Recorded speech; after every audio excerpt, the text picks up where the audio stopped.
Welcome back to the Make Time for Success podcast. Thank you for being here. This is episode number 89. Have you ever wondered what it would be like if you could activate every change that you desired for yourself? That would be magical, wouldn't it?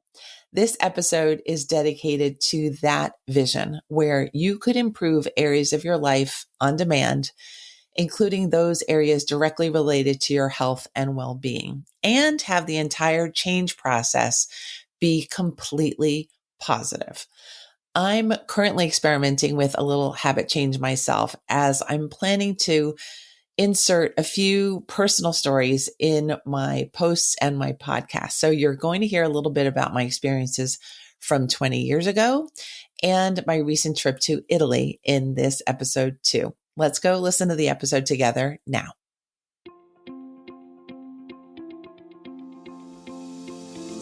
Hi, I'm Dr. Christine Lee, and I'm a psychologist and a procrastination coach. I've helped thousands of people move past procrastination and overwhelm so they could begin working to their potential. In this podcast, you're going to learn powerful strategies for getting your mind, body, and energy to work together so that you can focus on what's really important and accomplish the goals you want to achieve. When you start living within your full power, you're going to see how being productive can be easy and how you can create success on demand. Welcome to the Make Time for Success podcast. Today, I'd like to teach you everything I know about habits, how I see them as working well, and the reasons I see habits not working well for myself and for other people, so that you have a better chance at working on your own habits in the way that you see fit. And I thought I'd start by reading a post that I saw on Facebook the other day under the account called Universal Energy Power. And I thought it was a very potent post. So it starts like this. It might take you 30 days to create a habit, but that habit could change your life for the next 30 years. It might take you 1 hour to complete a workout, but it will keep you in a good mood for the next 12 hours. It might take you 30 minutes to complete a morning routine, but it will build momentum for the rest of the day. It might take you 5 hours to read a book, but you'll keep the knowledge forever. It might take you 3 months to learn a new skill, but that skill could make you millions. Long-term thinking really is key. So I loved this post. I thought it was really powerful.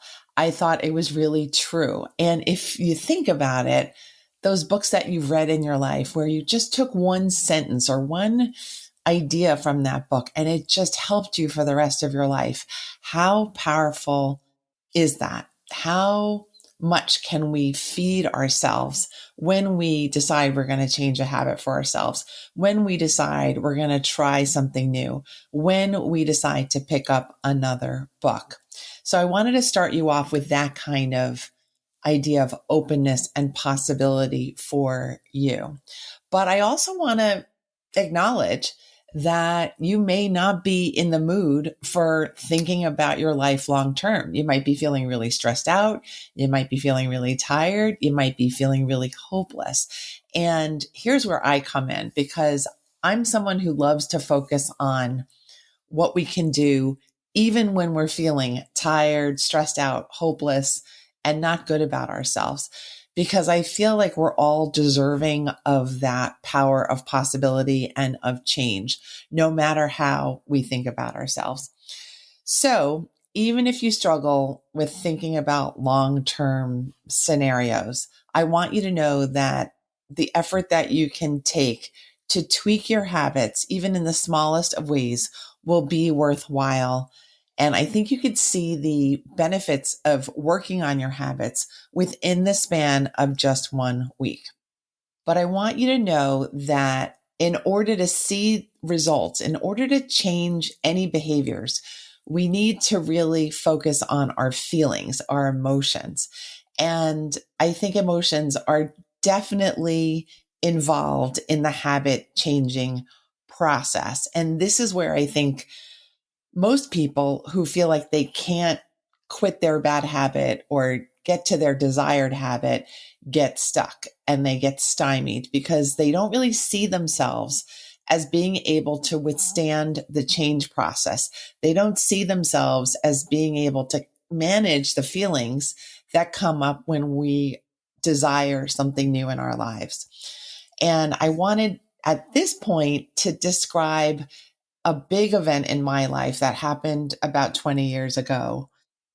This had to do with some physical pain that I was experiencing. I would get really horrible, debilitating pain on the left side of my neck. And sometimes I would get a migraine type of severe headache. Like I felt like my head was being clamped by a vice. It was so terrible. I would oftentimes have vomiting. I would have to quit work and leave work and cancel on patients. And I was in a lot of distress because I didn't know what the source of this pain and this sickness was. And through a long process of trying to find the right treatment, I located a wonderful acupuncturist who put me on an elimination diet where I did not eat things like corn, egg, and wheat for, I think it was 5 weeks. And we revealed through that elimination diet that I had a gluten insensitivity, that eating things like bread and pasta would be like feeding my body poisons, and my body was reacting with symptoms to alert me to the fact that it was trying to fight off this poison. And then I had to go through the habit change because we located the culprit for my illness, but I had to figure out how to fix my own life so that I could stay away from the thing that was making me feel sick. And this was where I felt the complications came in. I wasn't much of a gluten eater to begin with, but I realized once I was needing to stay away from the gluten, how difficult it was to change your diet. I felt like I had to make a pretty dramatic shift in a number of areas. And I felt like I didn't have the foggiest idea about nutrition and nutrition principles at the time. So I needed to change multiple habits, including learning how to shop at the grocery store in a new way. I was walking down aisles I had never walked down before. I needed to learn how to spend more money on my grocery bill. My grocery bill pretty much tripled because I was all of a sudden buying fresh foods and avoiding the easier foods that I was typically eating before that. I had to learn the habit of cooking for myself more. I had to learn the habit of staying clear of foods like bread, bagels, pasta, cookies, and cake.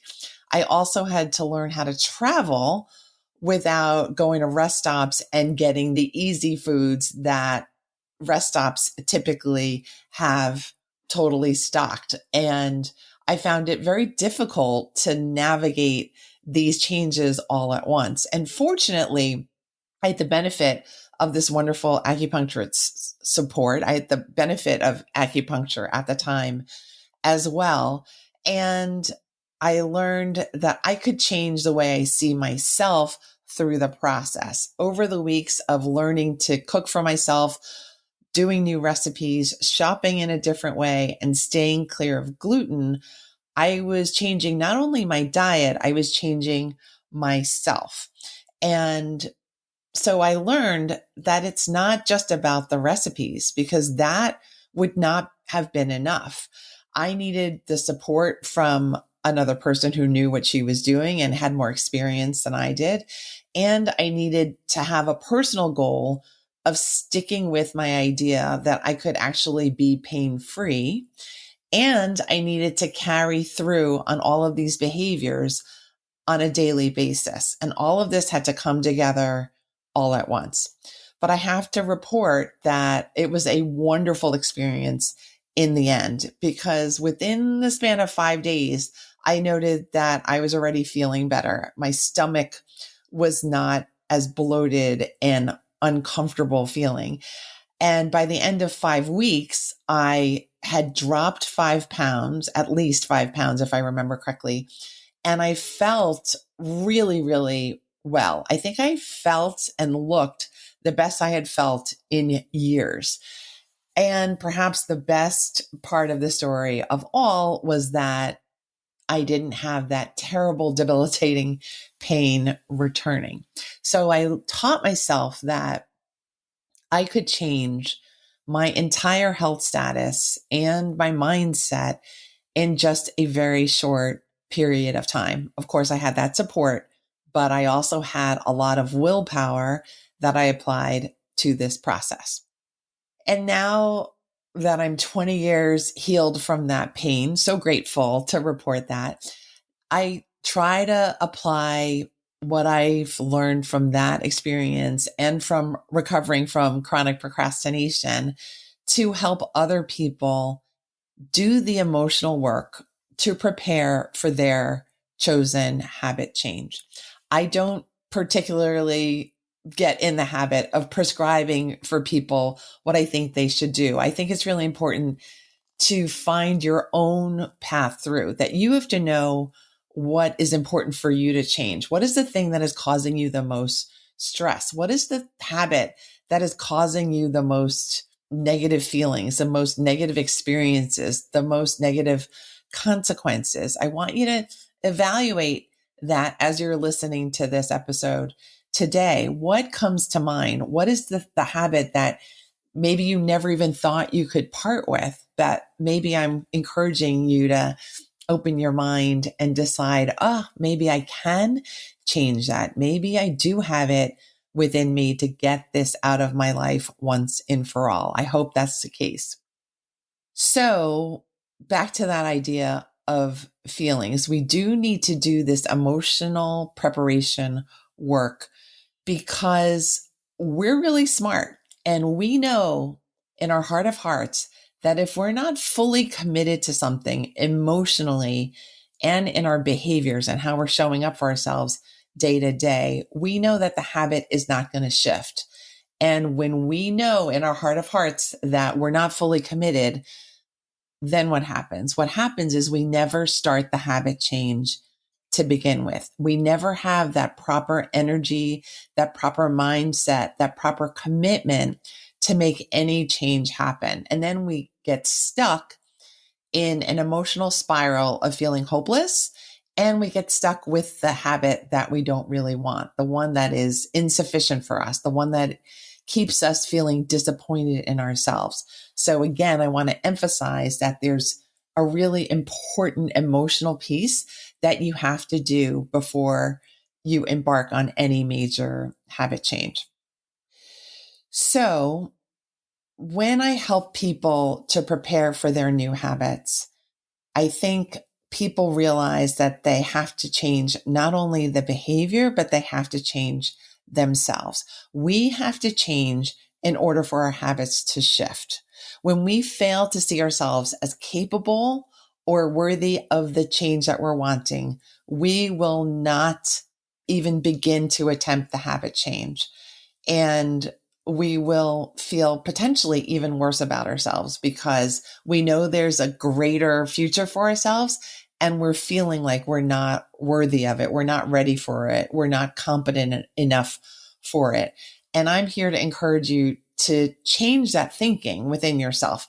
I want you to find the strength in yourself to get the better life, to get the better habit, to get the better mindset that will come when you shift your habit. If you don't feel like you have it within yourself, please reach out to someone who has that experience, who has that prior knowledge about what you're going through. It turns out that that acupuncturist that helped me had gone through the very same thing herself and knew exactly what was going on with me before it was even diagnosed formally. So give yourself that chance and know that any habit is changeable as long as you've got the right elements in place and in play ahead of time.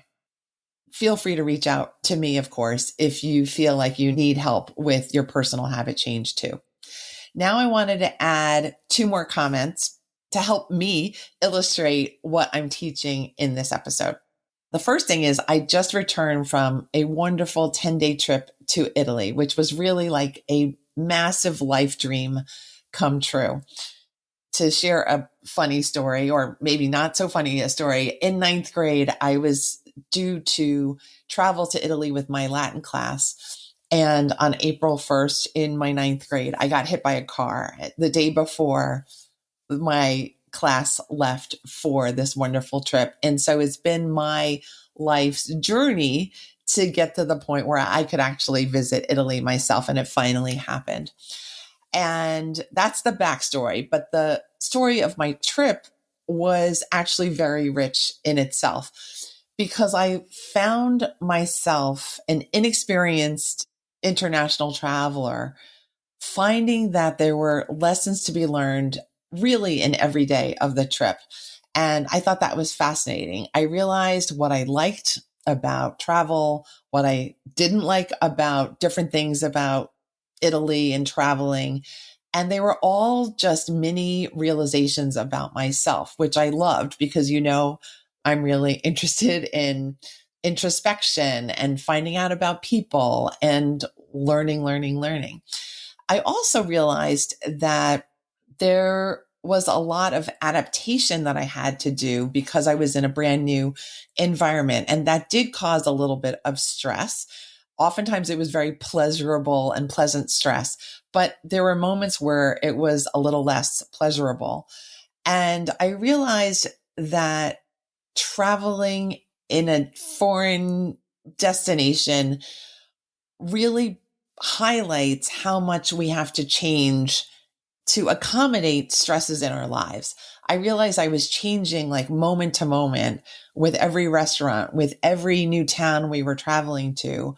I had to change, but it made me reflect that we are really changing all of the time, even when we're at home in our home country, in our comfortable abode, in our regular jobs, in our regular routines. And we're just not necessarily seeing ourselves as changing so quickly or changing all of the time. And I think that was probably the most valuable takeaway that I had from the trip, that we are agents of change. We are so flexible. We are so adaptable. And I wanted to pass that on to you to encourage you to dig into your own flexibility, to avoid seeing yourself as being really rigid or as being someone who's stuck in their habits or trapped in their habits even. See yourself as powerful and believe in yourself fully. Even if you're not getting on a plane, even if you're not on vacation, you can make whatever change happen in your life that you need and want. The second point that I have for you is probably going to make me tear up and cry. During the trip on August 8th, I learned that Olivia Newton-John had passed away. And I think many of you who are listening are admirers and lovers of the work and music and life and person of Olivia Newton-John. And when I heard that she had passed away, my first thought was, it's okay. She passed away on August 8th. And that happens to be the Lionsgate portal date. I knew that ahead of time, ahead of learning of this news of her passing. And if you don't know, Lionsgate portal in astrology is when the universe is full of positive energy and is ready to hear your aspirations. It's a time for manifesting new ideas, for raising our consciousness and enhancing our spiritual energy. And I thought to myself immediately, I could not imagine a more perfect way for Olivia Newton-John to transition to infinity, to whatever is there for her in the universe from here on out. That's my positivity coming through too. But in reviewing Facebook tribute posts and stuff online, video segments and interviews with her about her life and career and her music, I learned that the thing that she wanted to be remembered most for was her positivity. She wanted us to believe that we are magic and that nothing can stand in our way. You have to keep your hopefulness alive, and then the universe will deliver. You just have to keep your wishes front and center. Keep the power there. Don't doubt yourself. The power of positivity and gratitude and belief in the magic that you have within you and within the universe to shift whatever you need to go forward and create your own magic in the world. Now's your chance.